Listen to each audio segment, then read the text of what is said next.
Welcome to the world of perspectives. Today, I want to ask you a question that may have never crossed your mind but is already shaping your life. Are we just living through another industrial revolution, or are we witnessing the birth of something even more radical? What if, in trying to improve everything around us, we're creating something beyond ourselves?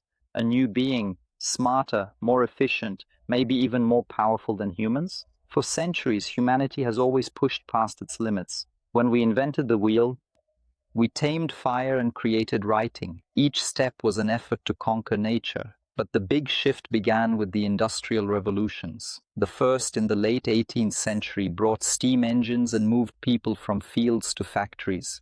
The second, in the late 19th century, introduced electricity and mass production to cities, speeding up life. The third, at the end of the 20th century, plunged us into the digital age with computers and automation. Now we live through the fourth revolution. Or maybe it's even something deeper than we usually imagine. Artificial intelligence, complex algorithms, biotechnology, and robotics aren't just changing the world around us. They're changing what it means to be human. Historian Yuval Noah Harari, in his influential book Homo Deus, makes a bold and thought-provoking claim. Humanity is moving beyond mere survival and now reaching for something much bigger. Goals like immortality, perfect happiness, and total control over life itself. As Harari himself says, we're becoming gods, and the crucial question facing us today is what kind of gods we choose to become. And to do this, we're handing over control of intelligence to machines. Machines that make decisions, learn, and don't feel fear, fatigue, or doubt. Systems that recognize patterns, diagnose, and plan strategies. More than that, they do all this better than we do. But what makes this revolution different from the ones before? Back then, we replaced muscles. Now we're replacing minds. Artificial intelligence doesn't sleep, get distracted, or forget. And the most impressive part, it learns at a speed no human brain can match.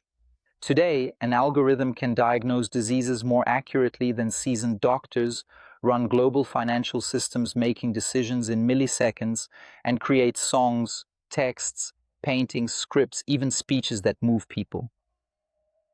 Drafting legal documents based on case law. Interpreting human emotions by analyzing voice tones and facial expressions.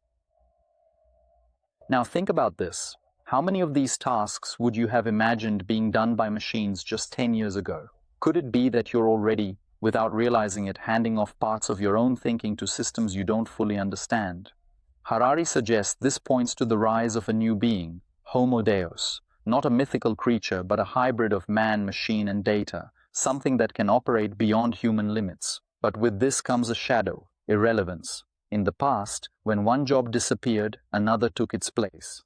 But now our challenge has changed. Imagine AI doing everything faster, better, and cheaper than humans. Have you wondered which skills remain uniquely human? Harari warns the real threat isn't machines dominating, but many humans becoming obsolete. Picture decisions about your health, career, relationships, even emotions, made solely by cold data and algorithms, not by you. This isn't science fiction. It's happening now, raising urgent questions about our future and value in a world run by AI. Algorithms that know you better than you know yourself. And no, this isn't science fiction. It's already happening. Companies use AI to decide who to hire, who to fire, who to invest in. Drones operate autonomously on battlefields. Kids learn from personalized platforms where the teacher becomes a supporter of algorithm-generated content. Artists compete with intelligences that create thousands of versions of a single idea in seconds. So here's the question. If a machine does everything you do better, what is your value in this system? More importantly, who owns this system? The answer isn't governments, factories, or universities. It's the companies that control the data. Every click you make, every purchase, every search, every like is tracked, cross-checked, and turned into information. And information is the new oil, only way more powerful. Whoever owns the data can predict, manipulate, and control behavior. And this brings us to the toughest part. What if this power is in the hands of just a few?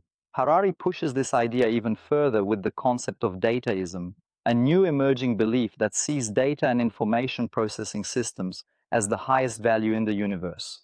In this new paradigm, everything from human emotions to planetary movements can be measured, analyzed, and optimized. And here we reach the most delicate part. What if this power really is in the hands of a few?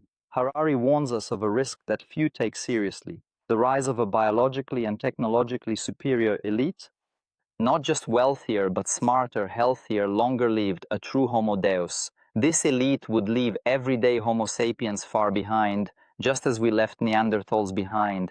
Imagine an elite with access to biological enhancements, brain implants, gene editing, living longer, thinking faster, understanding the world better, while most people remain limited by natural biology, lack of opportunities, and dependent on systems they don't even grasp. But those who control it, it would be the birth of a new species, a kind of superhuman, the true Homo Deus, and the rest, the mass of Homo sapiens, becoming more economically, socially, and emotionally irrelevant. Now tell me, does this future seem far off? Because the signs are already here, but it's not too late yet. Technology isn't the villain, it's the tool. The big question is, how will we use it? Do we want to build machines to replace us or to free us? Do we want algorithms that think for us, or ones that enhance our ability to think? Maybe the answer lies in balance, in ethical, accessible, and mindful use, while preserving what makes us human: empathy, doubt, the ability to imagine what doesn't exist yet, and the drive to always question who we're becoming. Are we creating Homo Deus? Maybe, but first, we must ensure Homo sapiens still knows who they are. Now, I want to know, what do you think about the future we're building?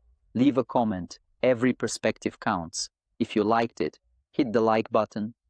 Subscribe to the channel and ring the bell so you don't miss the next episodes. This is Mundo de Perspectivas, where past, present, and future meet. See you soon.